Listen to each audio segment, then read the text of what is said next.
Let us suppose that I'm the patient, and you are the students and the doctors.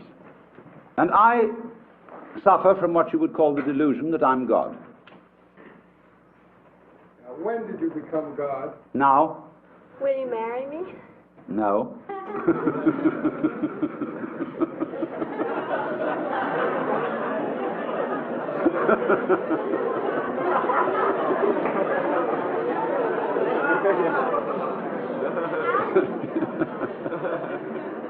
Yes. God, do you sleep on your stomach or your back?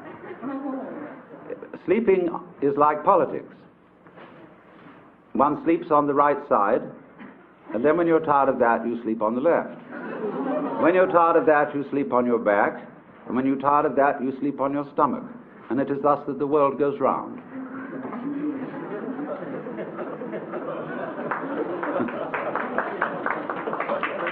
If you were God now, what were you yesterday? Now, How do you become God? you don't become God. Am I also God? Yes. Are we then the same person? No. What is God? Remember, 3 persons, but 1 God. Is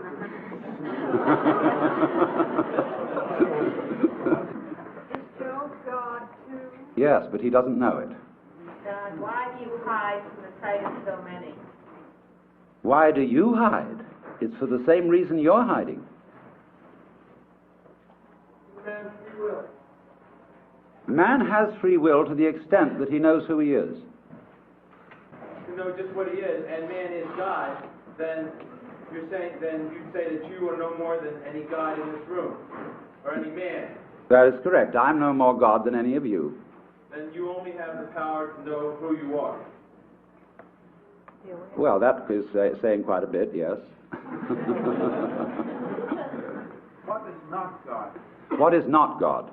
There is nothing that is not God. How do you learn who you are? It's like waking up from a dream. After a while, one's experience begins to have what I would call a haven't we been here before feeling. Going round and round and round. And then you begin wondering, where am I going? And to answer that question, what do I want to happen? And, of course, as soon as you ask yourself that, you begin to fantasize. And our amazing technology is, of course, an expression of human desire for power, for what we want to achieve. So I simply set myself to thinking through how far we could go. And so I soon found myself at a great push-button place, where I had a fantastic mechanism with buttons available for every conceivable thing I could wish. So I spent quite a bit of time playing with those. And science fiction wasn't in it. You know, you go going like that, and here is Cleopatra.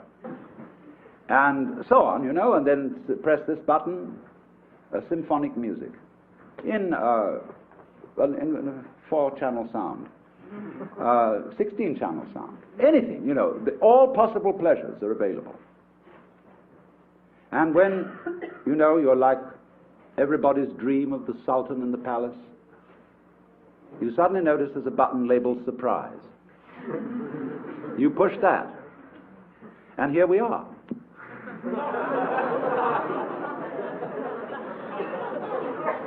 Is boredom a problem? Yes, boredom is, of course, the problem.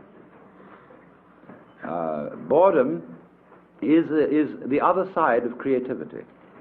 And the energy of creation has as its, that is the yang, the yin side of that energy is called boredom. Everything, of course, is fundamentally yang and yin. If you understand that, you really don't need to understand anything else. Why do you teach us all to love one another? Because if we get to that point, there won't be any of these ups and downs. We'll have to tell you. Correct, but that's not a teaching, it's a koan. A koan. A koan is a Japanese word for a spiritual problem used in Zen Buddhism, such as, what is the sound of one hand? And these problems are given to those who ask questions concerning their spiritual development. Yes, sir. Is there a heaven? Is there a purgatory? Is there a hell? The hereafter is, of course, now. Because if you will examine it closely, there is no when else than now. And if you want to make hell of it, you can make hell of it. If you want to make heaven of it, you can make heaven of it. Purgatory, purgatory. It's all here. Always was, always will be. What is death? Death is an undulation in consciousness. How would you know you were alive unless you'd once been dead?